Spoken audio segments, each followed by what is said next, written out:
Kim ki deyir, hələ qoy biraz cavanam, biraz yaşa gələm eləyəcəm. O eləyən deyil qardaş, boş şey.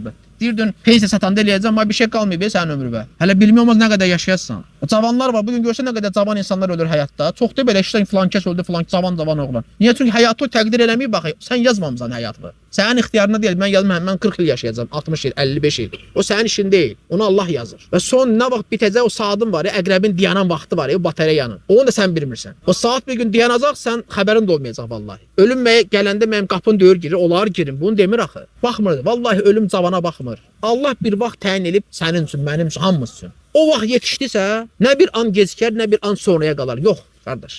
Ona görə bu millətə, cəmaata sözüm odur ki, bu qədər əylənmək nə qədər olar? Bu görürsən cavanları, yaşlılar da biabırçı gündədir bu saatca. TikTok səhifəsinə girirsən TikToka. Bəzi yaşlar elə bir hərəkət edirlər ki, nə abirçəyi qalıb qadındır, nə bir ağsaqqallığı qalıb kişidir. Bu nə hoqqadı verir, bu nə sözlər də danışır. Təlxəli və s.